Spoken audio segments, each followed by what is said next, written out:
कोई भी पर्सन जिसको भी पेन आता है शिन के अंदर, जिसको पेन आता है टिबियल ट्रोबियोसिटी यहाँ पर, जिसको पेन आता है अपने फुट की डॉर्सिफ्लेक्शन करने के अंदर, या जिसको भी एंकल स्प्रेन आता है, वो सारा का सारा इससे एसोसिएट है कहीं ना कहीं पे। ठीक है ना, कहीं ना कहीं पे। अब लिंकेज कैसे निकलेगी ये आप बीच में देख लेना।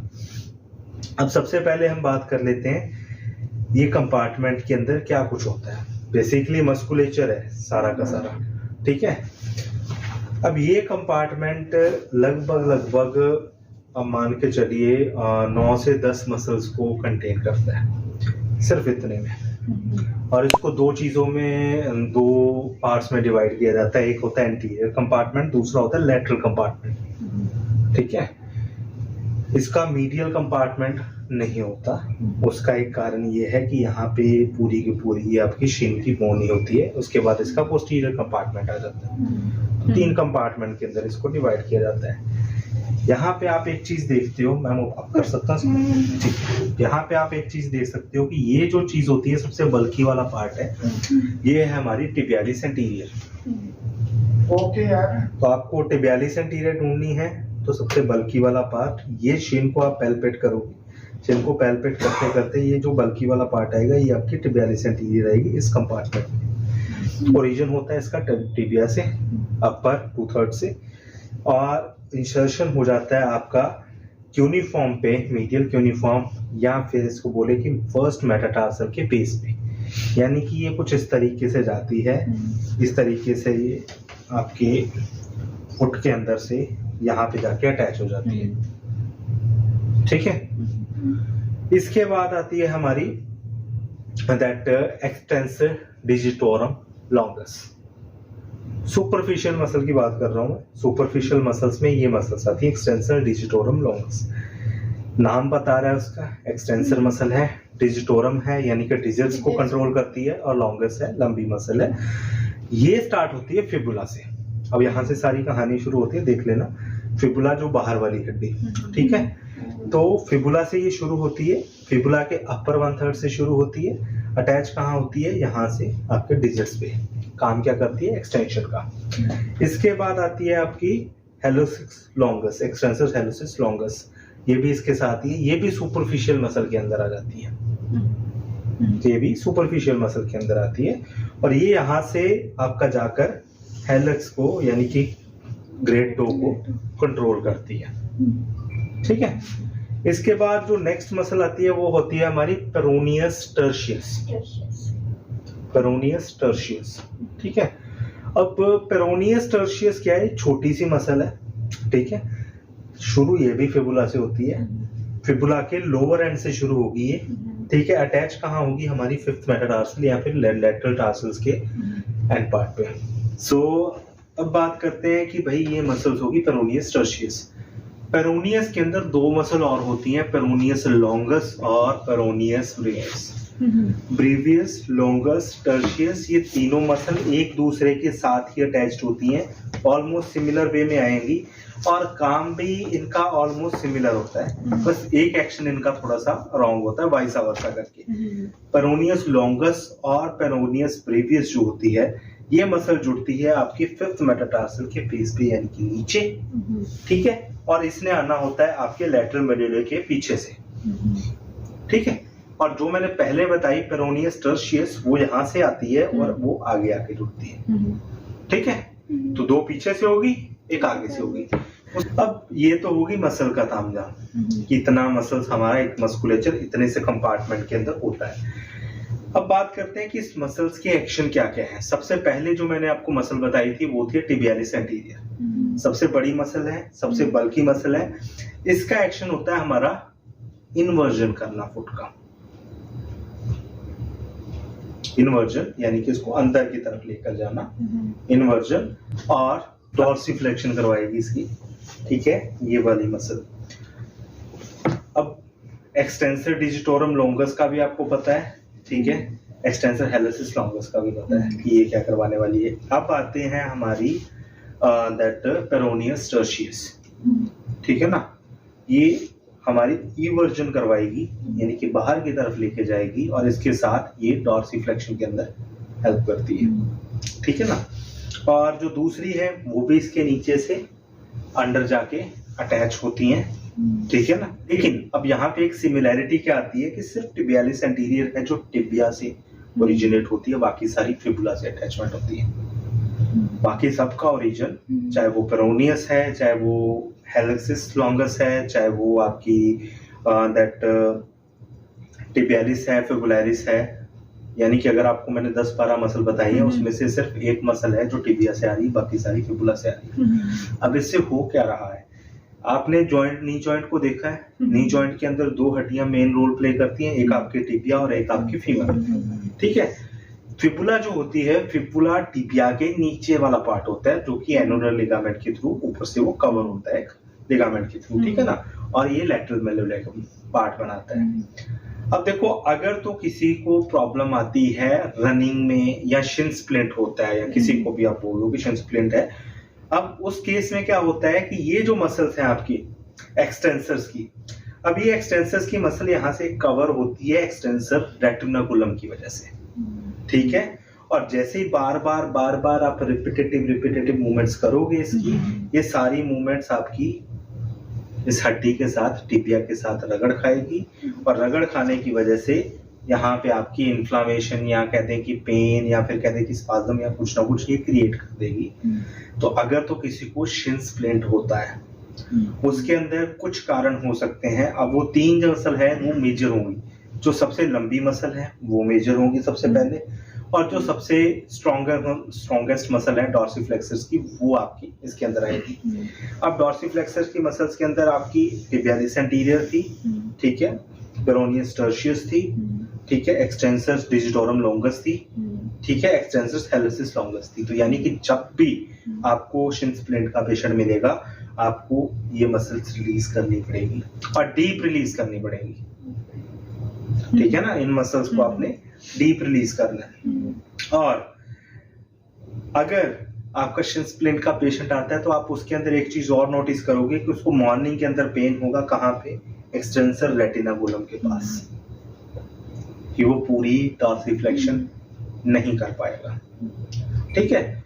अब यही अगर बहुत ज्यादा टेंस हो जाता है, या फिर हम ये बोलें कि किसी की जो दैट टिबियालिस एंटीरियर है वो बहुत ज्यादा टाइट हो जाती है, उस केस के अंदर आपके चांसेस रहते हैं कि आपकी जो आर्च है वो हाई आर्च के अंदर चली जाए, हाई आर्च के अंदर चली जाए। कारण क्या है, हमारी फर्स्ट मेटाटार्सल की बेस से आ रही है और इस तरीके से ये जॉइंट बना रही है, तो वो हाई आर्च की तरफ जाने के चांसेस ज्यादा होते हैं। और जब बहुत ज्यादा वीक हो जाए तो फ्लैट फिट के अंदर जा सकती है, ठीक है। और जब बहुत ज्यादा वीक हो जाए, आपका जब डॉर्सिफ्लेक्शन की मूवमेंट नहीं प्रॉपर कर पाती ये मसल्स, तो प्रॉब्लम क्या आती है कि सारा का सारा जो टिबियल टॉर्शन है वो यहाँ पर आएगा आपका। उस केस के अंदर चांसेस होते हैं आपके टिबियल ट्यूबरोसिटी के पास पेन होने के, या पेसेंसराइन के। मोस्ट फ्रीक्वेंट ये चांसेस होते हैं आपके जिसका फ्लैट फुट हो। फ्लैट फुट है तो एक चीज याद रखना कि इसमें आपके डॉर्सिफ्लेक्सर्स जो मसल्स हैं वो बहुत ज्यादा वीक हो चुके हैं। वीक और tight, weak in the sense of tibialis anterior, tight in the sense of peroneus tertius, ठीक है ना। ऐसा केस हमारे पास एक मॉर्निंग में आता था जिसके अंदर काफी ज्यादा पेन आता था जब उसको प्लांटर फ्लेक्शन करवाते थे, बट फ्लैट फुट था, टाइटनेस भी बहुत थी और वीकनेस भी बहुत थी, दोनों चीजें थी उसकी, रेंज एंकल की पूरी नहीं हो पाती उस केस के अंदर, ठीक है। ये दोनों पेन समझ में आ गए। अब एक मोस्ट इंपॉर्टेंट फैक्टर आता है, कभी आपने देखा होगा किसी का एंकल स्प्रेन हो गया, पैर मुड़ जाता है, उस केस के अंदर क्या होता है कि हमारा पैर नीचे नहीं लग पाता, ठीक है ना, हमारा पैर नीचे नहीं लग पाता, पेन बहुत है जी। अब उसके बाद यहाँ पे हमारी इन्फ्लामेशन भी काफी आ जाती है गिट्टे के आसपास, ठीक है ना। अब कई बार क्या होता है, हम ट्रीटमेंट करते रहते हैं, काफी लंबा ट्रीटमेंट चल जाता है और ट्रीटमेंट के बाद हमें कोई इसका खास रिजल्ट नहीं मिलता, या कुछ ना कुछ 20-30% पेन एग्रीवेट रहते रहता है। अब उसका एक कारण है, उसका एक इंटरेस्टिंग कारण क्या है कि हमने अभी सारी मसल्स पढ़ी, ये सारी फिबुला से आ रही है। नाउ हो क्या रहा है, एंकल स्प्रेन में आपका पैर मुड़ रहा है, मुड़ते ही आपका पैर जा रहा है इन्वर्जन और साथ ही साथ प्लांटर फ्लेक्शन में, इन्वर्जन है प्लांटर फ्लेक्शन में, यानी कि दिस मूवमेंट इज हैपनिंग। हम बड़ी जल्दी सोच लेते हैं कि हमारा लिगामेंट गया, कहीं ना कहीं सच भी है, लिगामेंट का स्ट्रेन आता है, बट सबसे प्रोन जो चीज जाएगी वो जाएगी आपकी मसल्स। लिगामेंट अंदर वाला सिस्टम है, जब मसल कंट्रोल खो देंगी, मसल अपना कंट्रोल नहीं कर पाएंगी, तब जाके लिगामेंट की बारी आती है। आप ये एसीएल के अंदर भी पढ़ा होगा, पीसीएल के अंदर भी पढ़ा होगा कि अगर नी की मसल्स कमजोर है तो लिगामेंट टियर के चांसेस ज्यादा है। अगर फुट की डॉर्सिफ्लेक्सस कमजोर है तो आपके एंकल स्प्लेन के बार बार होने के चांसेस ज्यादा है। जब ये वीक होती हैं तो ये जब भी एकदम से खिंचती हैं, आउट ऑफ 100 80% चांसेस हैं आपके कि आपकी फिबुला नीचे आ जाए। ½ इंच 1 इंच तक आपकी ये हड्डी नीचे खिसक सकती है, और नीचे खिसकने की वजह से या तो ये यहाँ पे कंप्रेशन शुरू कर देगी यूनिफॉर्म के पास, ये बार बार इस जॉइंट को प्रेस करना शुरू कर देगी, या फिर ये क्या करेगी, अभी मैंने आपको एक चीज बताई थी, डॉर्सिफ्लेक्सर्स मसल्स हैं, डॉर्सिफ्लेक्सर्स मसल्स हैं, अटैच हैं पीछे से भी आगे से भी, ठीक है, अटैच है पीछे से भी आगे से भी। अब अगर ये चीज डाउन जाएगी तो इन मसल का जो एक्शन है उनको कहीं ना कहीं पे सफर करना पड़ेगा, तो जब भी वो मसल एक्शन में आएंगी ये पेन करेगा। तो एक कारण तो हो गया आपका, जब आप पैर रखते हो नीचे पेन है, उसका कारण है स्वेलिंग, इन्फ्लेमेशन, ये सब कुछ। दूसरा कारण होता है कि वो मसल अपना काम नहीं कर पा रही, जो शॉर्ट मसल्स हैं वो अपना काम नहीं कर पा रही, उसका कारण है कुछ ना कुछ बायोमैकेनिक चेंजेस हो चुके हैं हमारी बॉडी में, या एनाटॉमिकल चेंजेस हो चुके हैं जिसकी वजह से बायोमैकेनिक हमारे गड़बड़ आ रही है, ठीक है ना। और एंकल स्प्रेन के अंदर मोस्ट ऑफ केसेस में हमेशा एंकल स्प्रेन में जो आपकी फुट की रेंज है वो कम हो जाती है। तो फर्स्ट ऑफ ऑल, अगर किसी भी पर्सन को डॉर्सिफ्लेक्शन के अंदर पेन आता है, इसकी रेंज अगर यहाँ तक है, इसकी रेंज यहाँ तक नहीं है, इसके 2 कारण हो सकते हैं, एक आपकी काफ की टाइटनेस और दूसरा आपका ये फिबुला डाउन आया। काफ आप रिलीज करोगे। अब इसके बाद मैं एक चीज बता दूं, अभी इसका ट्रीटमेंट शुरू करने वाले हैं थोड़ा सा, कि इन केसेस में जब मैंने डीप रिलीज तो आपको बता दिया कि टिबियालिस एंटीरियर का डीप रिलीज करना है जब आपके पास आता है कोई शिन स्प्लिंट का पेशेंट, ठीक है ना।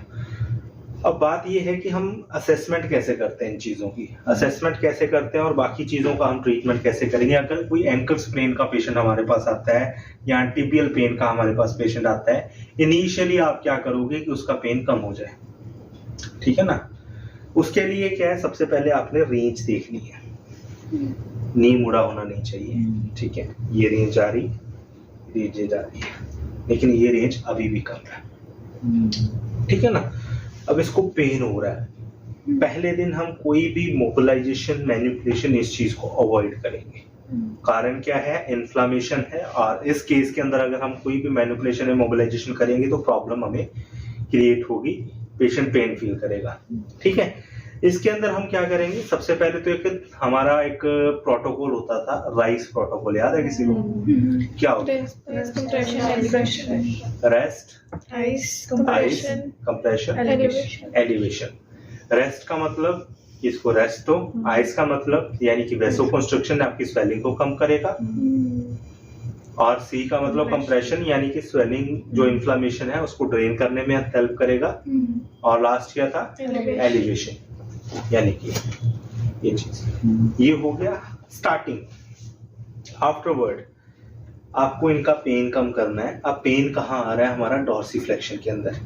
अगर तो पैर सीधा रख के चल रहा है तो उसको कोई पेन नहीं है, लेकिन जैसे ही वो नॉर्मल चलने की कोशिश करेगा तो उसका पैर बियॉन्ड 90 डिग्री डॉर्सिफ्लेक्स करेगा और ही और शी विल फील पेन। आपको पता है कि यहाँ से मोबिलाइजेशन नहीं देनी, तो 2 ही चीजें हो सकती हैं इसकी रेंज को बढ़ाने के लिए। आपको इसकी अपोजिट एंटागोनिस्ट मसल को रिलीज करना पड़ेगा, खोलना पड़ेगा।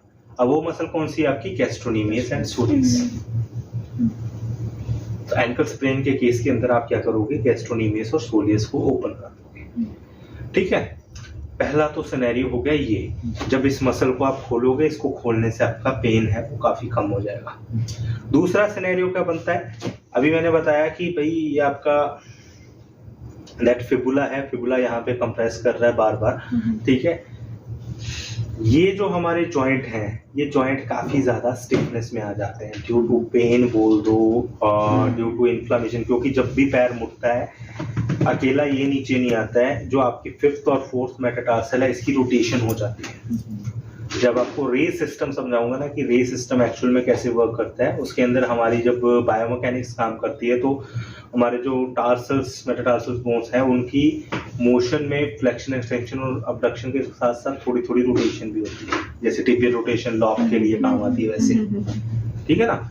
तो जब ये मूवमेंट नहीं होगी, स्टिफनेस यहाँ पे आएगी और ये यहाँ से कंप्रेस करेगा तो पेन उसका बढ़ेगा। तो दूसरा हमारा कारण क्या है कि हमने इसकी मूवमेंट को मूव करना है, यानी कि मूवमेंट को खोलना है। अब मूवमेंट को खोलने के लिए हमने पहले बोला कि हमने मोबिलाइजेशन नहीं देनी, we will go for the plantar fascia release.